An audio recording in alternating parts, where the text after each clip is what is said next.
I'm not going to name names, but there are certain individuals who didn't want this hearing to happen because they feared what might be disclosed. This hearing is intended to help Congress and the American people to learn the extent of the programs and activities our government has engaged in with respect to UAPs and what knowledge it has yielded. Let me be clear. UAP are real. Advanced technologies not made by our government or any other government are monitoring sensitive military installations around the globe. Furthermore, the U.S. is in possession of UAP technologies, as are some of our adversaries. I believe we are in the midst of a multi-decade secretive arms race, one funded by misallocated taxpayer dollars and hidden from our elected representatives and oversight bodies. A small cadre within our own government involved in the UAP topic has created a culture of suppression and intimidation that I've personally been victim to, along with many of my former colleagues.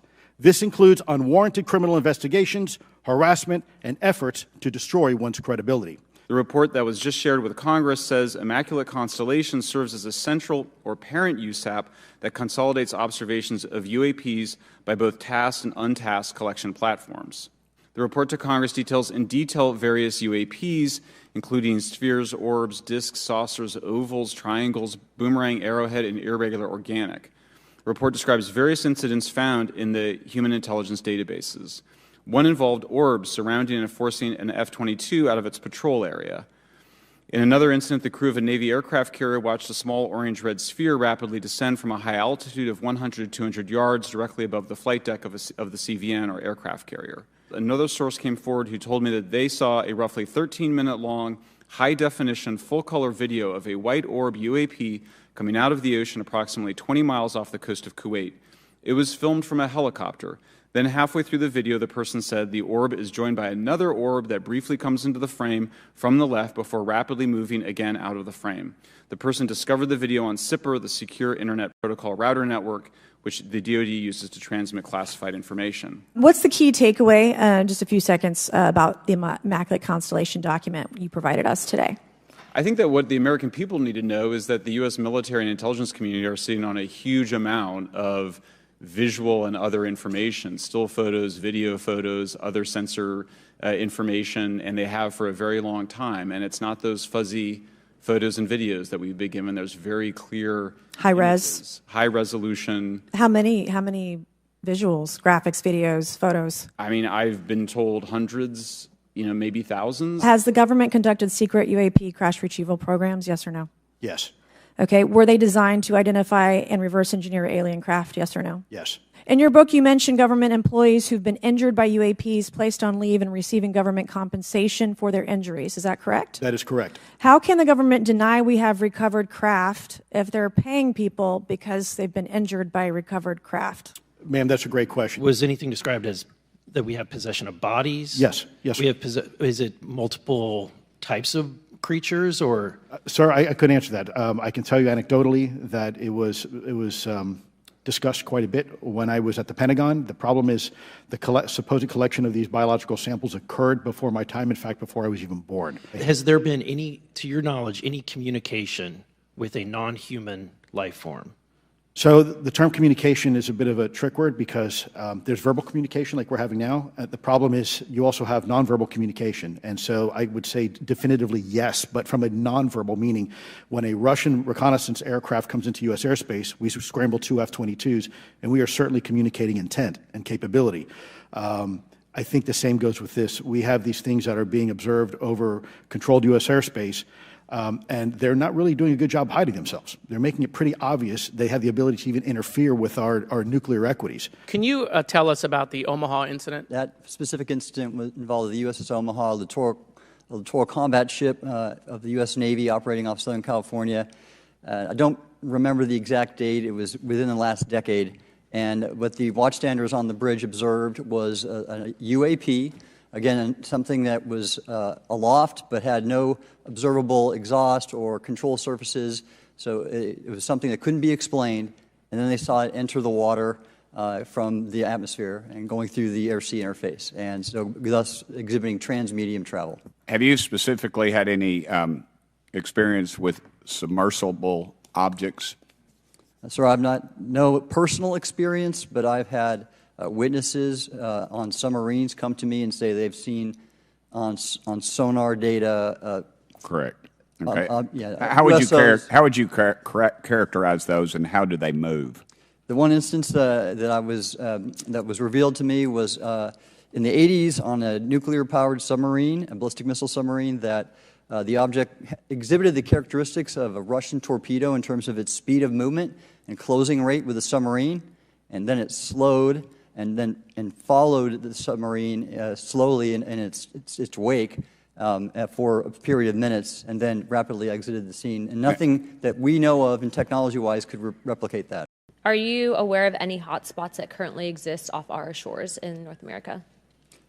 Not with sufficiently credible data, ma'am. Okay, we've heard reports of there potentially being hotspots, maybe entry and exit points. Have you heard of any of that?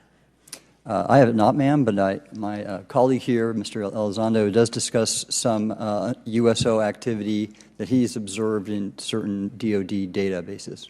In regards to these aircraft being piloted by whatever they might be, non-human biologics, would you agree that it's likely that they are being piloted by some mind-body connection? Ma'am, I think it is safe to presume here that they are being intelligently controlled, because some cases seem to anticipate our maneuvers, and in other cases they seem to, I came across an email where the word stalked was used in a very secure email between Navy officers discussing their ships being pursued by a UAP. In our previous panel, we had Grush, and he had testified to say that some of these were interdimensional beings. Can you speak on that at all? Ma'am, I'm not qualified, certainly as a scientist or otherwise, to speculate points of origin. I looked at everything from a scientific perspective. So if you look at, for example, instantaneous acceleration, which was one of the observables of the program that I belong to, ATIP, the human body can withstand about 9 G-forces for a short period of time before you suffer negative biological consequences, blackouts and ultimately redouts and even death. Comparison, our best technology, the F-16, which is it's an older platform, but one of our most highly maneuverable aircraft, manned aircraft, made by General Dynamics, can perform about 17 or 18 G-forces before you start having structural failure, meaning that the airframe begins to disintegrate while you're flying. The vehicles we're talking about are performing in excess of 1,000, 2,000, 3,000 Gs.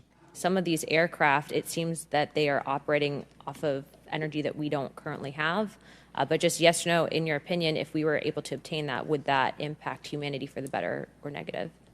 Would certainly save us some money on funding on Artemis. Definitely. And this is a national security issue, that if there is such technology out there, we're not the only country that might have access to it. We don't want to be on the wrong end of technological surprise. How would you characterize UAPs? An enigma, sir, and a frustration. We're talking about technologies that can outperform anything we have in our inventory. And if this was an adversarial technology, this would be an intelligence failure eclipsing that of 9/11 by an order of magnitude. Are there UAP programs operating without proper congressional oversight? 100%. What are they? Unfortunately, sir, I would have to have that conversation in a closed session. I know you said that, and a lot of people are frustrated with those kind of answers, but we're asking those kind of questions so you all know what the heck we're up against.